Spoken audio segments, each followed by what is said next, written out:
wheels, obviously. I'm not sure like what size they are.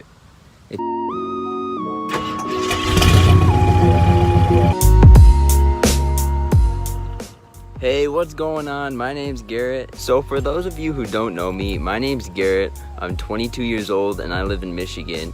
I'm the owner of the Grand Wagoneer Instagram account with over 24,000 followers. I started that account back in 2015 when I was just a junior in high school. How I fell in love with them was I was at a Cars and Coffee and I saw one day, and man, I just fell in love and I knew I had to have one. And also, we all know what the new Wagoneer looks like, but at the time, back in 2015, Chrysler had been teasing the idea of bringing back the Wagoneer, and that's what really got me excited in them. And then I fell in love more and more with the classics over time. And well, finally got my hands on one.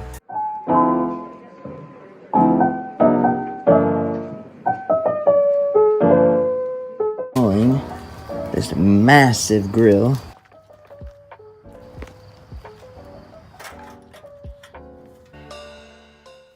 All of this is coming off today.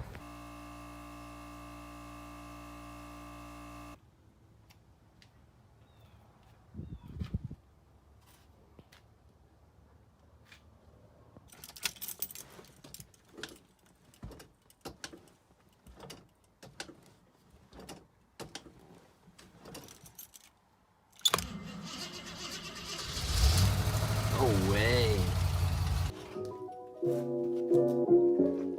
So, here's what I got done so far. Bigger, and one time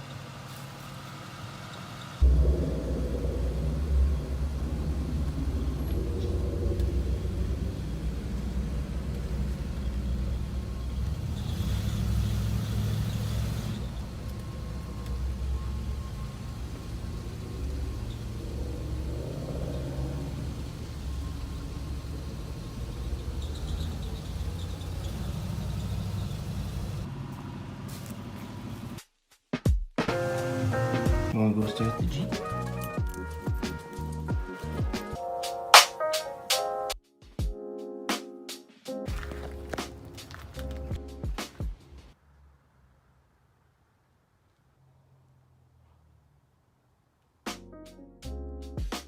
Get into it.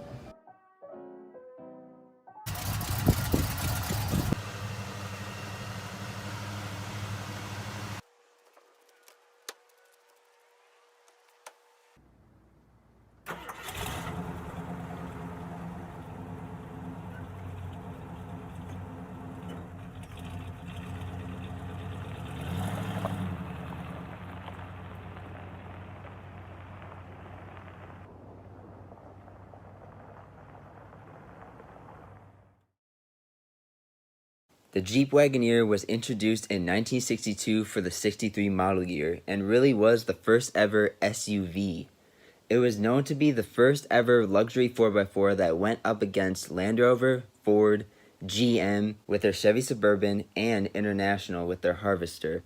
It was a successor to the Willys station wagon and shared a platform with the Gladiator pickup truck and later the brand's two-door SJ Cherokee model. This American icon is recognized as one of the most sought-after vehicles among car collectors and people looking to restore them, such as myself. A low-mileage Grand Wagoneer from model year 1984 to 1991 can easily go upwards towards $100,000 when all restored. Wagoneer ran a long lifespan of 28 years, from 1963 to 1991. It got subtle updates throughout the years to keep it fresh and modern. However, no drastic changes ever occurred as it retained its same body shape and platform throughout its whole life. It was available with many different engine and transmission options over its lifetime, even including a 3- and 4-speed manual on earlier models. The Jeep Wagoneer gave customers the convenience of off-road capability and tough body-on-frame construction, with the ability to tow and offering 4-wheel drive. But at the same time, it was easy to get into, the ride height was relatively low, and the vehicle had car-like manners, so it didn't ride as rough as other competitors and trucks. As time went on, the Wagoneer began to move into a more upscale class, while a more cost-effective vehicle was introduced for the 74 model year, which was the Cherokee SJ, which was a two-door version of the Wagoneer. By 1983, the two-door Cherokee SJ was dropped from Jeep's lineup in favor for a more smaller, compact Jeep, one we all know as the XJ Cherokee. In 1984, the Wagoneer was then renamed Grand Wagoneer, and the highest trim level of the XJ Cherokee got the Wagoneer nameplate. So you had the full-size luxury Grand Wagoneer SUV, and then you also had the XJ Cherokee, and then at the top of the XJ Cherokee lineup was the Wagoneer XJ.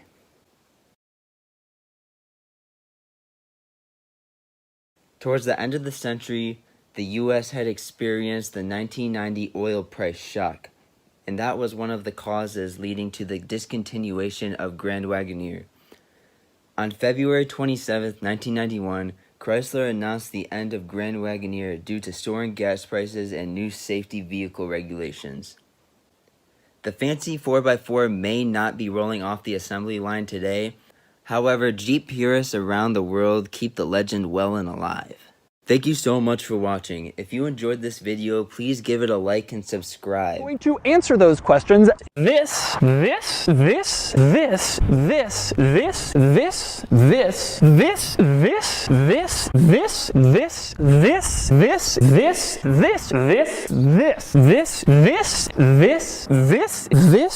there's also this is a ferret. This.